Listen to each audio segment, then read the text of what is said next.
I think it's important to balance, malign intentions, the fact that Trump really does seem to want, even if he can't articulate it in these terms, a kind of like personalist authoritarian state, um, and balance that against the fact that he is very bad at being president. this is a thing. He's very bad at this. He's very bad at governing. He's very bad at managing, like all the things one would have to do to accomplish the things he wants to accomplish. He's actually quite bad at. And we're kind of seeing this right now with these cabinet picks, right? Like very disturbing, but also haphazard and somewhat disastrous for his political capital, if you want to talk of such a thing.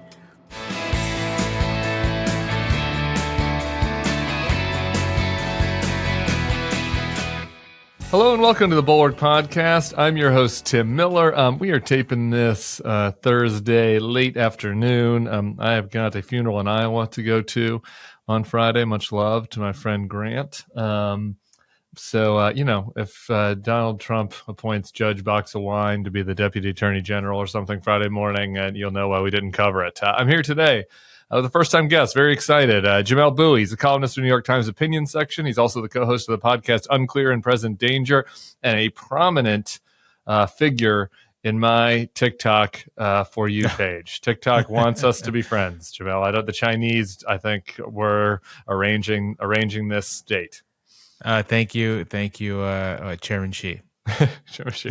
I want to talk to you a little bit about the TikTok stuff at the end. I want to start just lightly. We have some heavy fare to discuss. And this is actually maybe kind of heavy fare too, because we have some exciting news from the dystopian capital.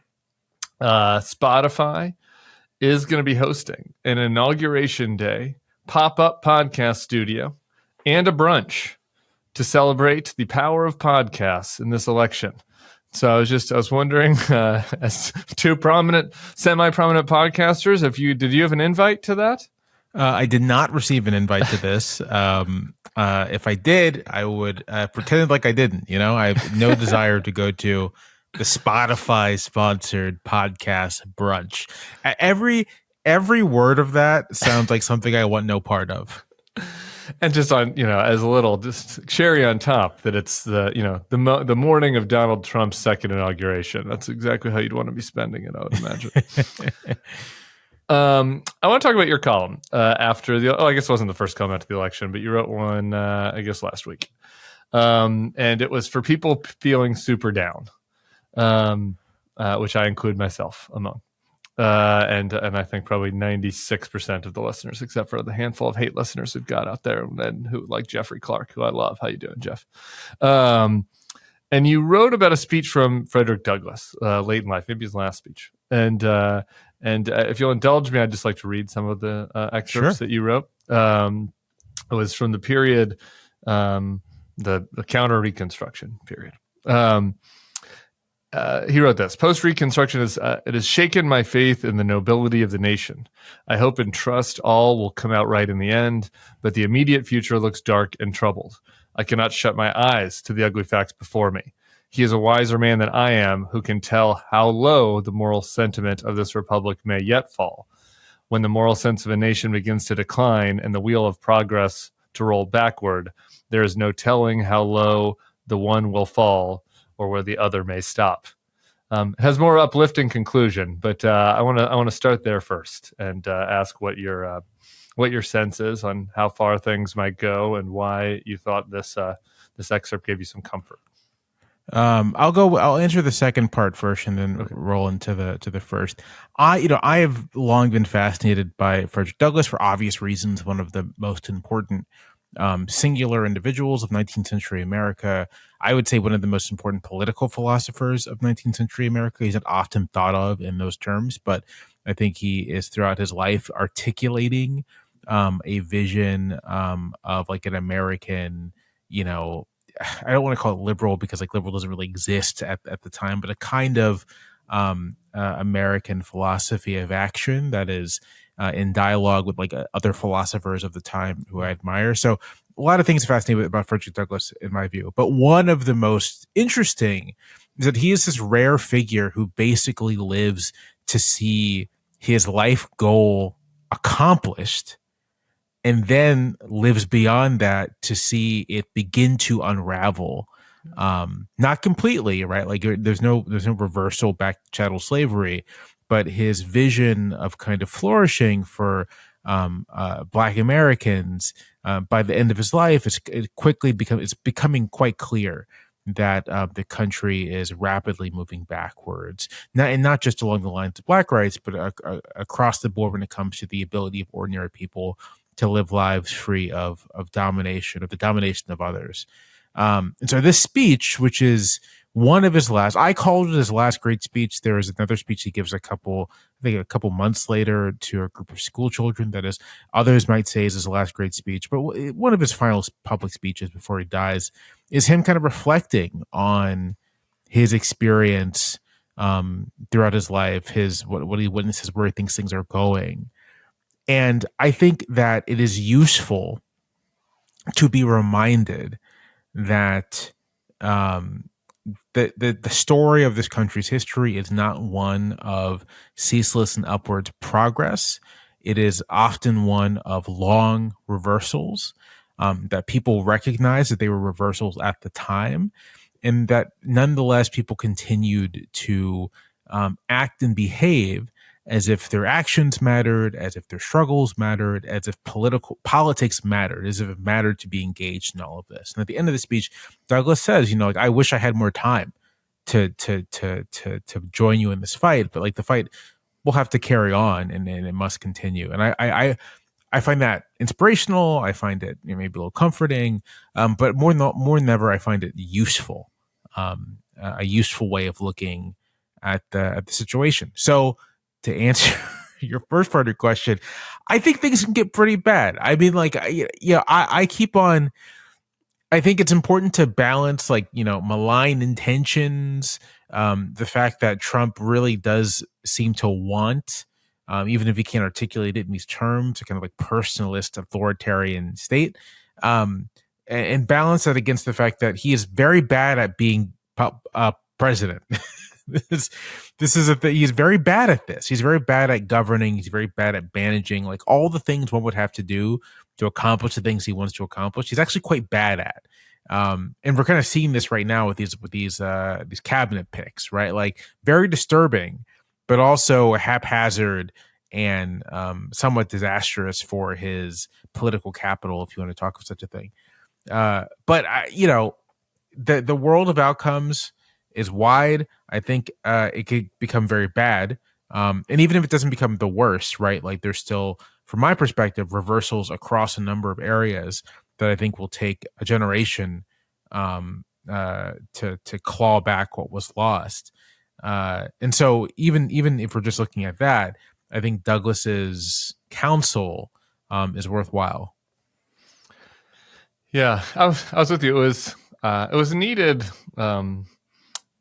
column for me to read as well, for that same perspective, right, about him kind of living through this period where there is a clawing back.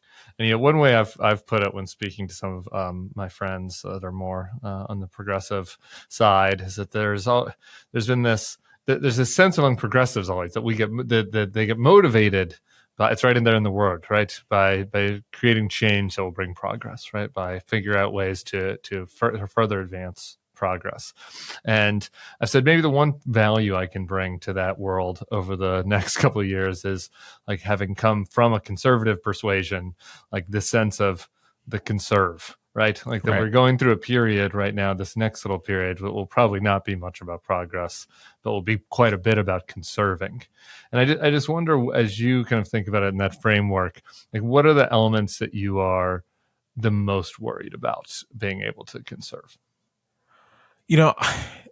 On the highest level, I'm most concerned about being able to conserve a constitutional order or a constitutional interpretation in which the rights, in which the courts really do look out and are trying to give serious consideration to the rights of vulnerable people in the society, and aren't willing to simply defer to state legislatures out of some principle of, like, neutrality. I mean, I'm obviously referencing the recent oral arguments regarding gender affirming care for trans youth, but the Constitution takes a neutral view towards social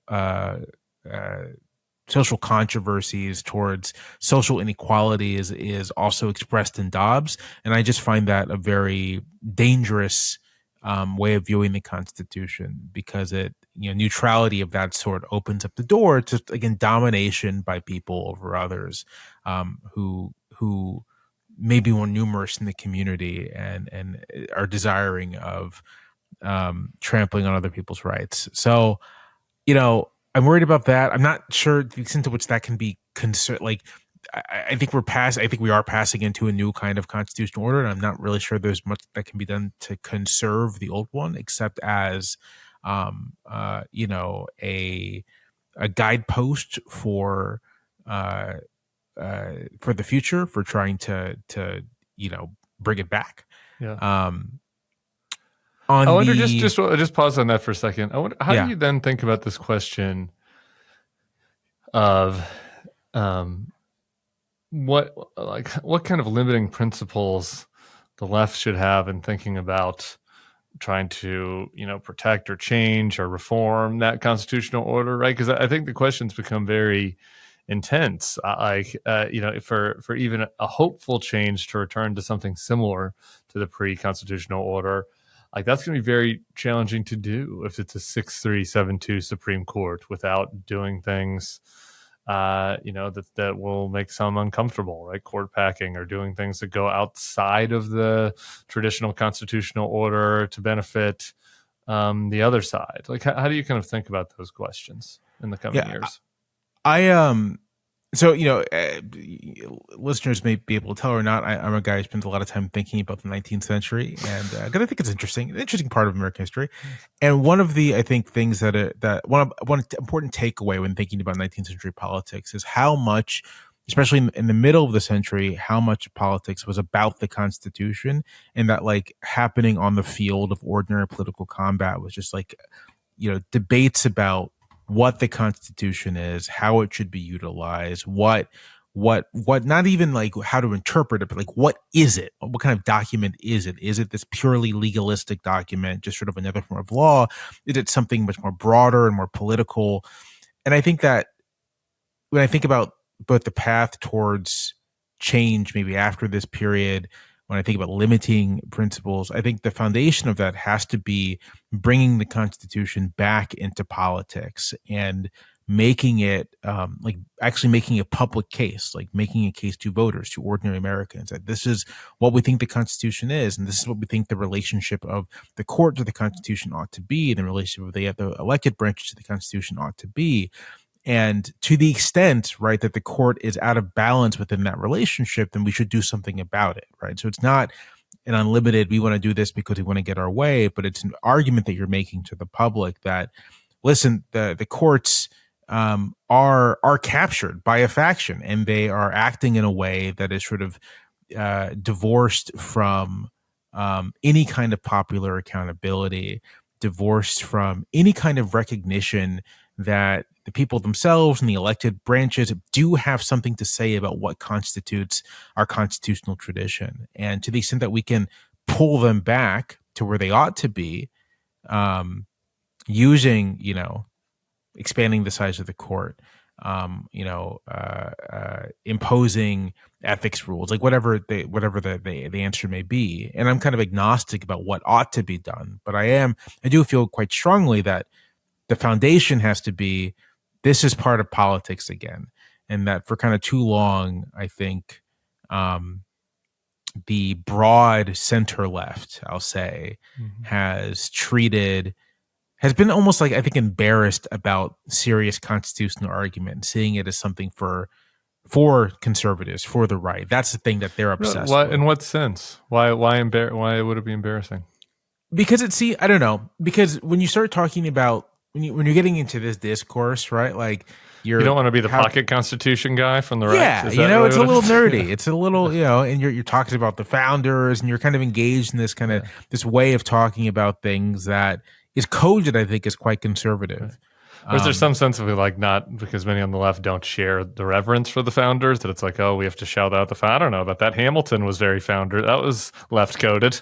A lot of love on the left for Hamilton. A lot of founders love.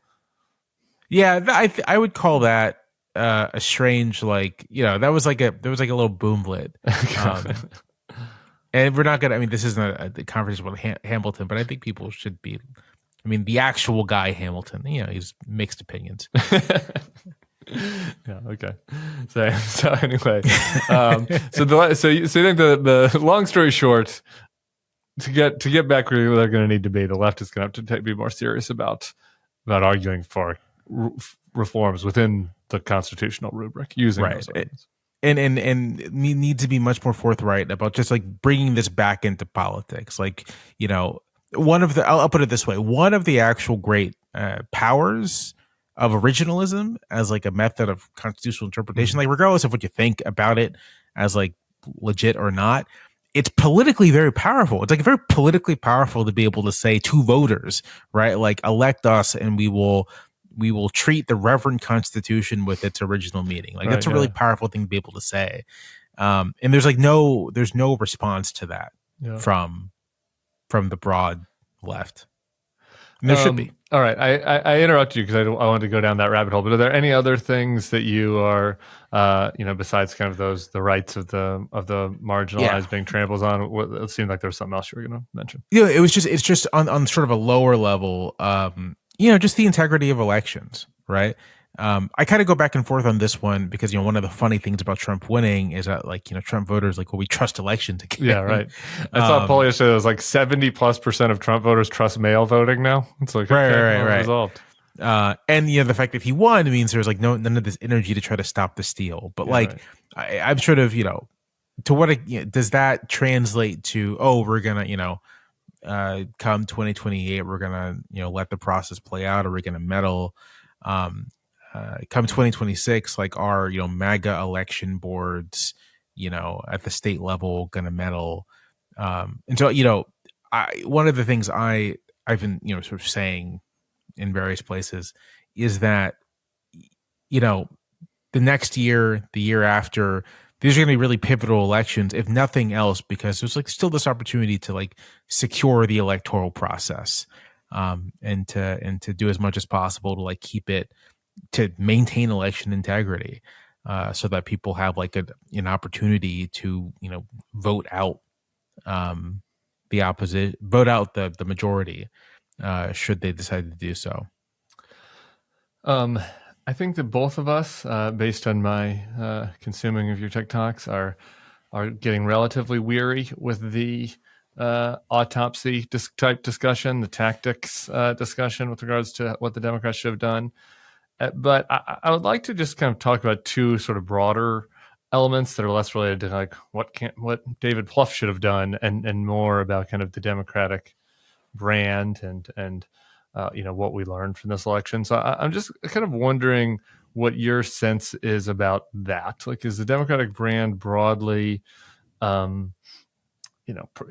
semi permanently tarnished? Is there a sense that they aren't representing key parts of America in a way that requires huge reinvention? Or do you kind of see this as more, this was circumstantial, and the Democrats could win next time without really changing much at all? Yeah, that's a really good way of phrasing the question, because I do see, like, I do take the macro picture of this like really seriously, right? Sort of like, oh yeah, incumbent parties around the world got hammered by not just inflation, but kind of like discontent with like the post-COVID era, with everything that means. Yeah. And so, given how narrow the result was, like, it may very well be the case that you could change nothing and get a better result 4 years from now.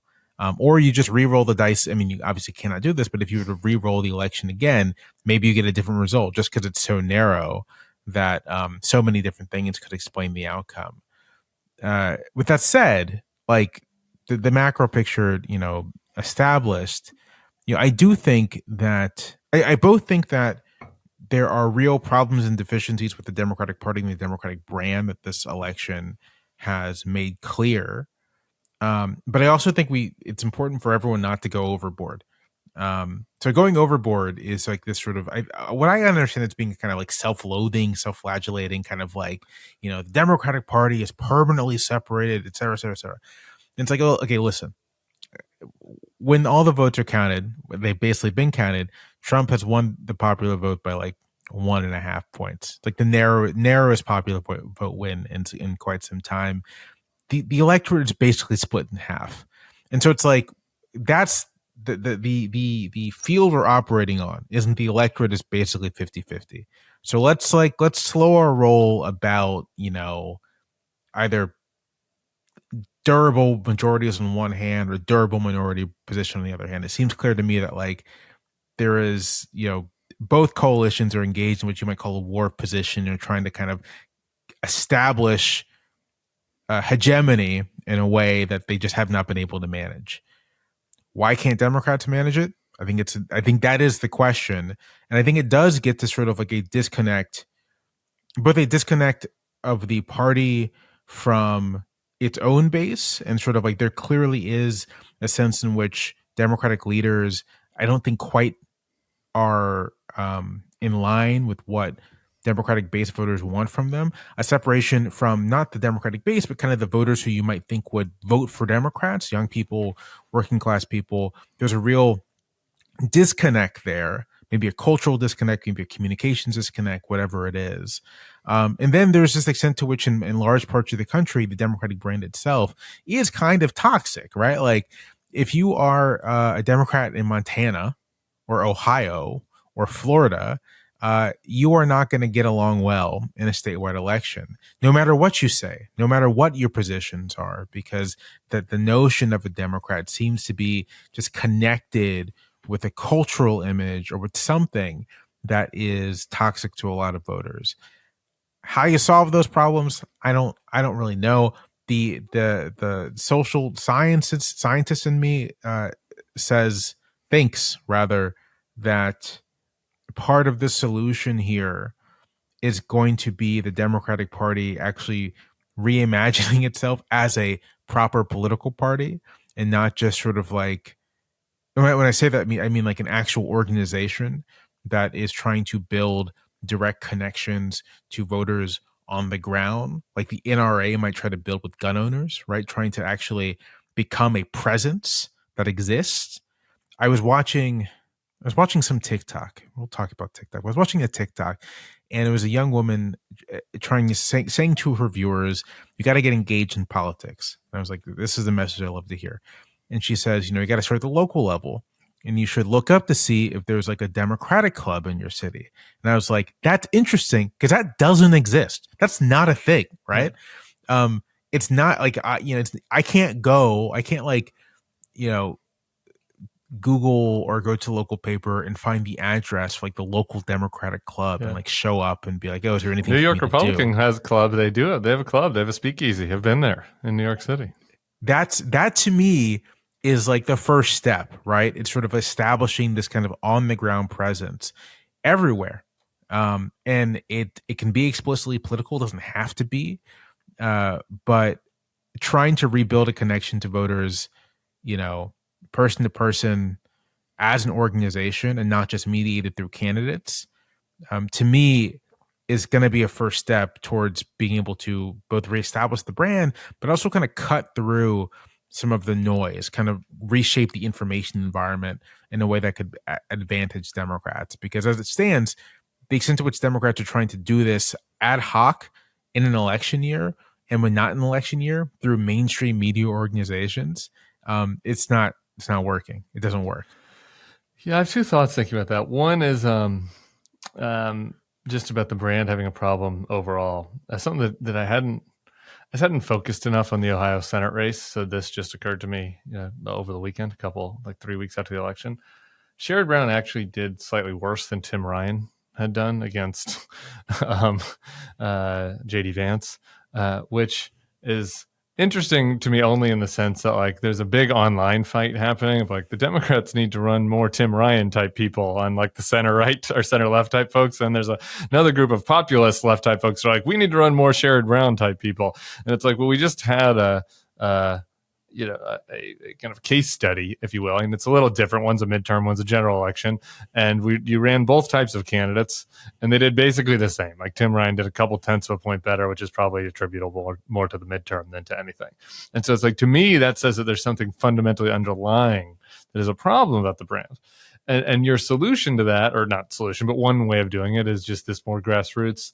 I kind of wonder, is that going to help though? Because is it something about like the types of folks that are visible Democrats are turning off people in places like Ohio, and I don't. That feels like a much harder problem to fix than some of this other stuff. Yeah, I mean, culturally turning them off. Yeah. Right. I mean, that's one of those problems where first you have to figure out like what exactly is it, and right. One explanation I've seen for this, and I guess I kind of agree with, is that it's not even so much that there are prominent Democrats who are doing things that are like culturally alienating, but that there's like a media apparatus that basically sort of like plucks, here is someone who you find objectionable culturally, who's just a person, right? Like not associated with the Democratic Party, just a person who exists in the world, and then says, well, these are what Democrats are, and this is what they think. Dems were owning the genocide Joe chanters. They're saying the president is doing a genocide, and there's a right-wing media apparatus. It's like, those are the people that, you should be worried about. They'll be in charge. Right. What? And it's like, how do you push back against that? And it seems to me you can't. It is unreasonable, right, to say everyone who's vaguely left of center of the United States has to be on their best behavior all the time. It's like, that's insane. Yeah, right.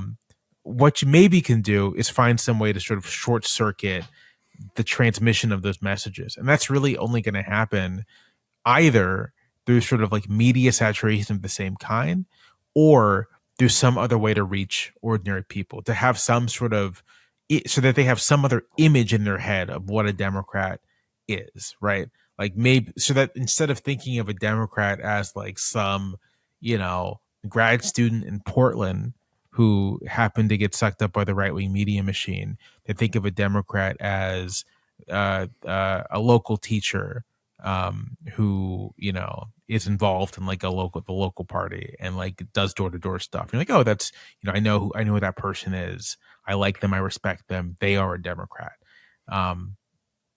But even the latter is a project that requires work and investment and experimentation and a willingness just to sort of like see what sticks in terms of organization building and party building. Yeah. I have two other thoughts on this. One is related to just kind of,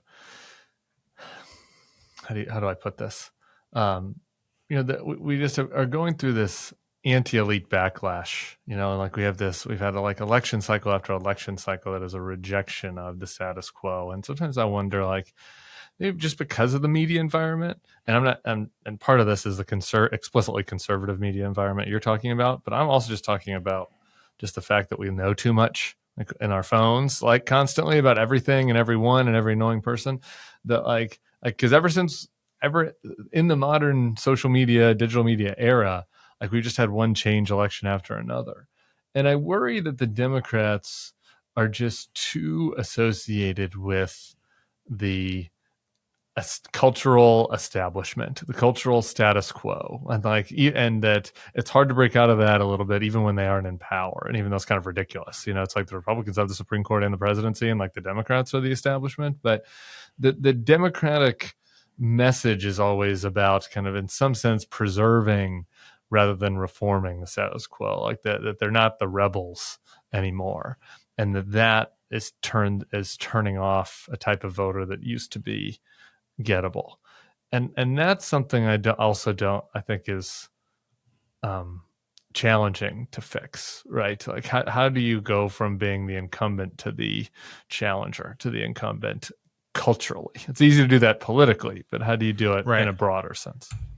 Especially since, I think Democrats are trying to conserve something, and that is sort of what's left of the New Deal order. I mean, the party is still kind of oriented around the New Deal and its successor kind of expansion of the welfare state. So it's like, yeah, you're trying to conserve Social Security, you're trying to conserve Medicare, Medicaid, you're trying to expand it somewhat as well, but you're expanding on like an existing foundation.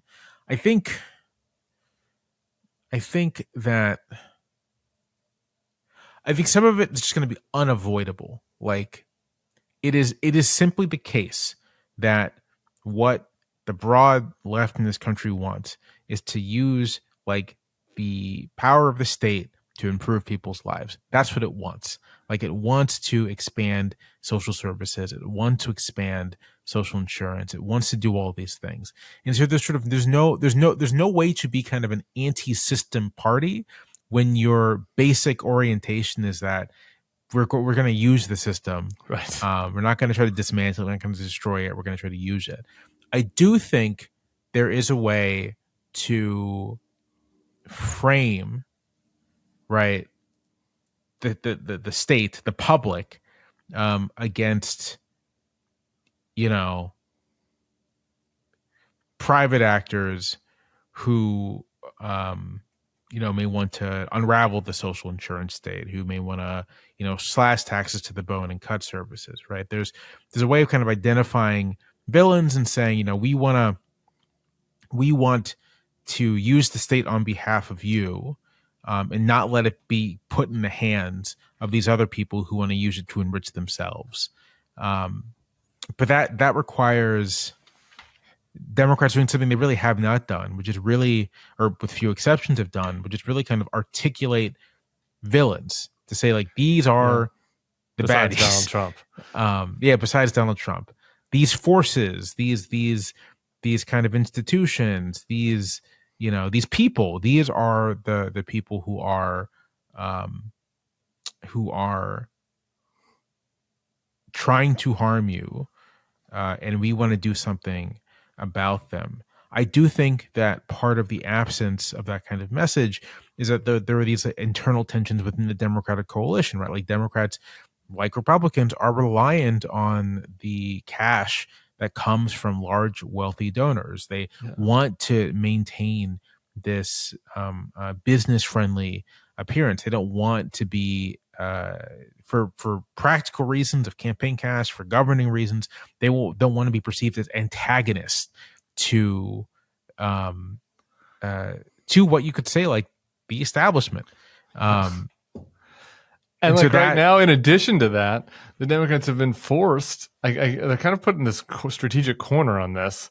Like they're forced to be defensive kind of like the FBI and the intelligence community, right? Like, and the military, the generals, right? It's like the Donald Trump is trying to tear down these things that traditionally kind of left-wing, there was traditionally left-wing criticism of the security state and the intelligence apparatus and the military industrial complex. But when Trump comes for that kind of puts the Democrats in this weird position of having to be defensive of the status quo in those spaces too. And I think you're right. That's maybe kind of leaves these big, the big tech oligarchs or whatever as the potential way to kind of recapture that mantle. I don't know. Right. Because they're also connected. I mean, this gets to, I think, the role of kind of like the cultural image of what business is, right? Like people think of businessmen as being disruptors, as being, these dynamic figures. And so it's very natural kind of like, it's very natural discourse, you could say, right? You have your disruptive, dynamic businessmen, Trump, Elon, all these guys, irrespective of the truth of the matter, right? Like that's the image versus kind of like, a party of bureaucrats. And Americans are probably going to side with the former over the latter every time. And so it's like, I don't think Democrats can truly avoid being a party of bureaucrats because like ultimately like that's kind of what they are. But there are ways, I think, maybe to redefine the other side as not quite dynamic and not quite exciting, but something more sinister. And then also to reframe what it is that Democrats want not in terms of we're going to like manage these programs, but in terms of, our goal is to give you freedom from, the worst of the market, right? Like our goal is not to keep you from succeeding, but is to, shield you from, um, uh, economic unfairness and all these things that make your life worse. Interestingly enough, at the very beginning of the Harris campaign, you saw a little bit of this, a little bit of this like rethinking of what freedom is and what it means. And that got the George lost. Lakoff. Yeah, it got lost. Yeah, it's tough. I don't know. Maybe you need an outsider candidate of their own that can be a face that puts a different, the cover of the party of bureaucrats features a picture of a person that is not that offers kind of a more dynamic. Right. Yeah. Which to an extent is what Trump is almost kind of in a lot of ways like a perfect kind of candidate for the Republican coalition, because, from my view, it's like, okay, we have a coalition of social reactionaries and plutocrats whose front guy is a libertine with like working class affectations. And sort of like, voters, they look at Trump. You say to voters, these people literally want to slash taxes for themselves so low that they'll be forced to cut benefits for your grandparents. Yeah. And also they want to ban birth control and porn. And you say that guy is their champion. And then people look at that guy and they're like, him? And they don't believe it. And it's a lot of work to get people to believe it. And you kind of want something like that for Democrats, like someone, those are their school marms who don't want you to have fun. And it's like the Democratic nominee is Spuds McKenzie. Yeah, right. This is the problem is this is maybe the other thing of value I can offer as a former Republican as the party goes forward, is that the Democrats, God love them, nice person, but I think I convinced themselves that Tim Walz was kind of going to be that person for them, like not a front man, like a secondary front man that's like, oh look, he knows how to hunt, he knows how to fix a carburetor. Like this guy can be a front man, and people looked at him and they're like, I don't know, he just kind of looks like the liberal teacher that from he just kind of looks like the liberal teacher. I'm not buying anything different from this guy. Nice guy, good guy, but it didn't actually. He only felt different to I think it's people that lived in Brooklyn. I think for the most part, he felt like a different. Yeah, I think that might be the case. It's too bad. Hey, y'all, I was just having a conversation with somebody over the weekend about how they are reflecting on their own online security, particularly with what might be expected in the next administration, worrying about potentially being targeted and what they might have online. And I was happy to discuss with them this episode's sponsor, DeleteMe. We've talked previously about how much your personal data is out there on the internet for anyone to see. Your name, contact info, social security number, home address, all being compiled by data brokers and sold online. As a person who exists publicly, especially as someone who shares his or her opinions online, I'm hyper aware of the threats. All this data hanging out there on the internet can have actual consequences in the real world. And that's why I personally recommend DeleteMe. DeleteMe is a subscription service that removes your personal info from hundreds of data brokers. DeleteMe sends you regular personalized privacy reports showing what info they found, where they found it, and what they removed. DeleteMe isn't just a one-time service. It's always working for you, constantly monitoring and removing the personal information you don't want on the internet. To put it simply, DeleteMe does all the hard work of wiping you and your family's personal information from data broker websites. Take control of your data and keep your private life private by signing up for DeleteMe. Now at a special discount for our listeners and their loved ones. Today, get 20% off your DeleteMe plan when you go to joindeleteme.com/bulwark and use promo code bulwark at checkout.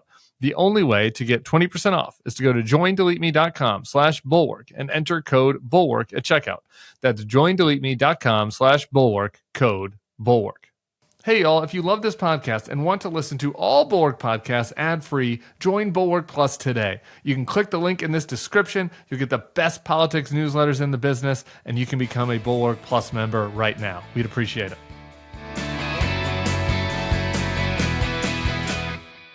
I do want to just ask one more thing about that ticket and kind of the racial element of this.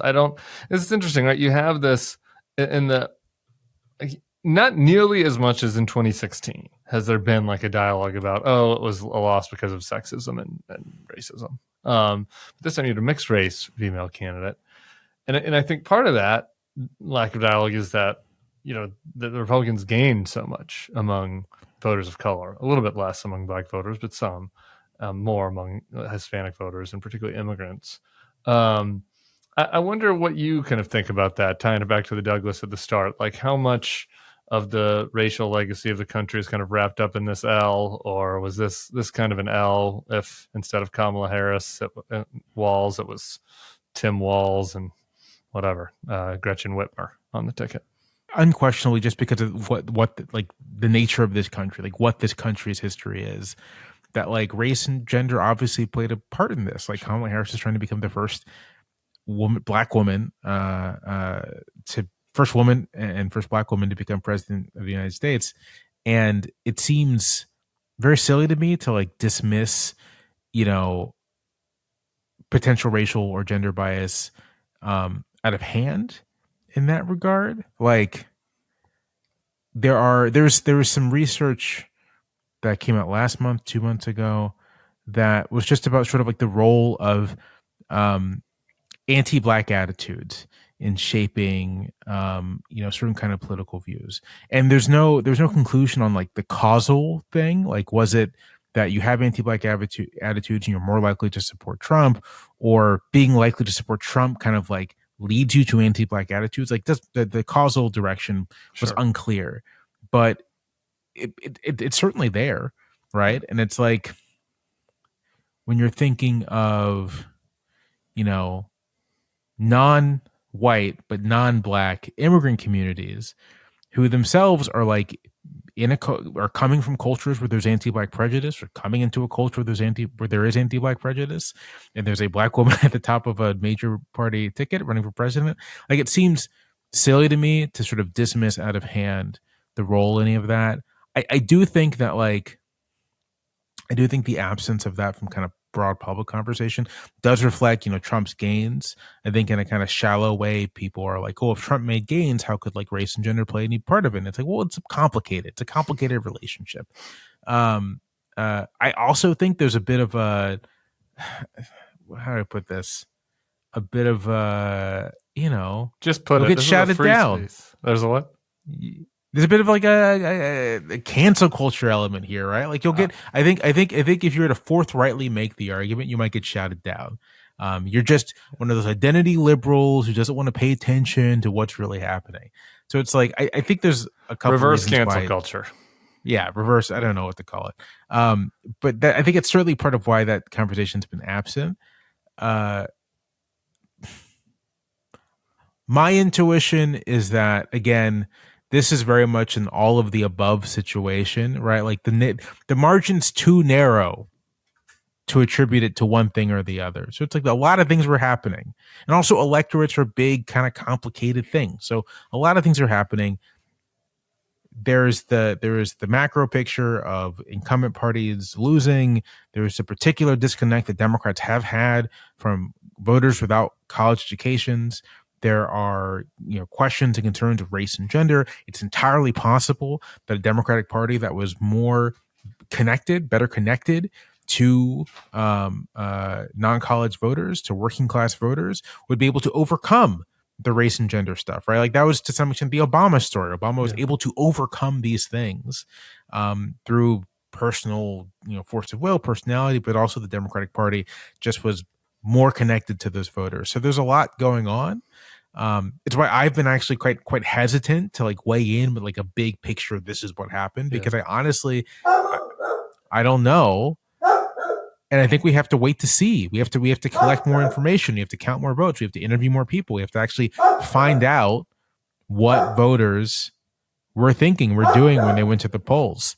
And in the absence of that, it seems like presumptuous to me to say, well, this is what happened. But at this stage, I do take a very kind of like, shouldn't dismiss anything and should take seriously questions of identity, questions of prejudice and bias, as well as these sort of, structural issues the Democratic Party appears to have, and the unique appeal and connection that Trump has with a lot of voters. Like, all of this is playing a part. Yeah. Guess the mailman's coming by there, so I'm glad you've got your guard Yes. dog out.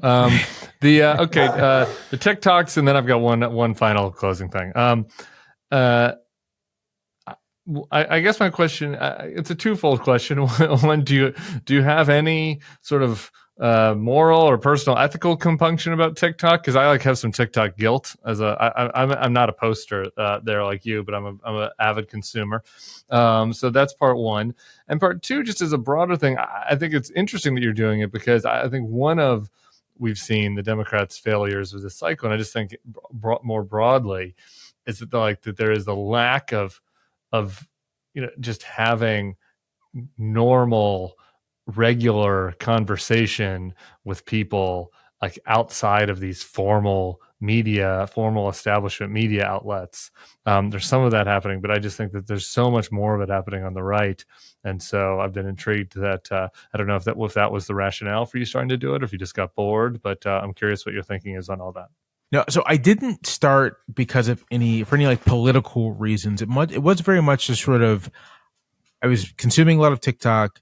I was kind of observing kind of how, like, the tenor of political discourse on TikTok, the way in which people talked about politics, and thought to myself, a lot of people in here are saying a lot of things that are not right, are not true. And I think I could maybe be a useful resource here as like an actual professional journalist. And after just like some experimentation and such, I kind of figured out what works for me as like a person posting things, which is just to be conversational, just to like, have a bit of a chat, have a walk and chat, that kind of thing. And kind of a little bit to my own surprise, people seem to be into it. I do think you're right to observe that this kind of thing is much more common on the political right. Like, there aren't very many people associated with the political left, and the political center left, who are using these kind of platforms in this kind of way to just sort of like talk to people, and not even necessarily with an aim of trying to sort of like win partisan allegiance, but just to sort of like, talk about ideas and talk about, what's going on in the country, and just like the chat. And I think there should be much more of it. With regards to sort of like moral or ethical compunctions about TikTok, I don't know. I don't know. That's a good answer. Do I think that the Chinese Communist Party probably knows too much about me? Yes. Do I like? We've both got 6-year-olds. Would you put a 12-year-old on TikTok? 10-year-old? No, I mean, when it comes to like usage, no. I mean, I wouldn't. I would not let anyone younger than like 22, if I had it my way. 22, older than drinking age. All right, good. Okay, that is. I mean, I think I graduated from college in 2009. So I guess I had Twitter in 2008. Yeah. And Facebook maybe like a little before that, but that was like back when Facebook was as much about meeting people who go to your college. Yeah, right. So it's sort of like it facilitated hanging out with people in real life, as it was sort of like exclusively digital relationships. But the kind of like algorithmic, designed to addict you social media, that's like that's basically crack cocaine. And I would not let anyone in their teens be exposed to it if I had it my way. Concur. All right, we're tying the last question back to the first question. On your election day piece you wrote before the results, the final question was rhetorical. You wrote, now the question is this: will the meaning of our republic change, or will we hold fast to the egalitarian ideal that shapes this country as we understand it? Will we keep striving to make good on a more inclusive vision of American democracy? I take it the answer to your question is no, given the results, but I would like to give you a chance to answer yourself. I think the answer to my question is we still have to wait and see. I think that we're on a bad trajectory. I think that we're on the path to a much less egalitarian and fair country. But you know, we'll have to see. People, I don't know. That's my answer. Like we have to. This is a case of having to see what happens. What happens with this administration, how far it goes, and how people respond. And I don't have the answer to that yet. And so I wouldn't say I'm hopeful, but I'm just sort of like, we'll see how things play out. And we'll cross the bridges as we come to them. Yeah, and we're going to fight it. And he's had a rocky, and he hasn't even started yet. But he's had a rocky month of the pregame. This really is the thing that is like, I think if there's anything that people should actually take quite seriously, it's that like we're what 3-4 weeks into the transition, and he has like 2 major L's. Like his nominee for attorney general was promptly shot down. His threats to go to recess appointments were kind of ignored, and he might lose his first pick for Secretary of Defense. That's actually it's not just unusual. This doesn't happen. Usually new presidents get a lot more leeway than this, and he's kind of squandering it. And everyone that falls, it doesn't actually make the chances of the others go up. It makes the chances of the non-traditional picks that much worse, right? It's sort of like, well, we didn't have to get Gates. We may not have to get Hegseth. Do we have to get Tulsi Gabbard? Do we have to get RFK? Right? Like, yeah. Maybe not. Senate Republicans might say, we'll happily confirm judges and cut taxes, but like, we may not want to put this person in that position, and we don't have to. So, I would advise people, just as being a political observer, to not dismiss these things as, oh, it doesn't matter. Like, no, it actually, when you're a new president, you don't really have that much time to do things. You have like 18 months. And if it looks like you're going to spend the first third of that arguing with the Senate about who you're picking for top jobs, that's an L. That is an L. There's an L. All right. Well, that is uplifting. And I'll also leave everybody with I read the traumatizing part of the Frederick Douglass speech at the top. So I will close with the uplifting part that you left people with. It was his conclusion about thinking about the principles of the founding. Whatever may be in store for the country in the future, whether prosperity or adversity, whether it shall have foes without or foes within, whether there shall be peace or war, based on the internal principles of truth, justice, and humanity, and with no class having any cause of complaint or grievance, your republic will stand and flourish forever. Hopefully, if Frederick Douglass went through all that shit and could believe that, so can we, right, Jamelle? Absolutely. All right. I appreciate you coming on the Bulwark podcast. Come back again soon. Oh, it's my pleasure. Thank you for having me. Everybody else will see you back here on Monday with Bill Crystal. Enjoy your weekend. Peace.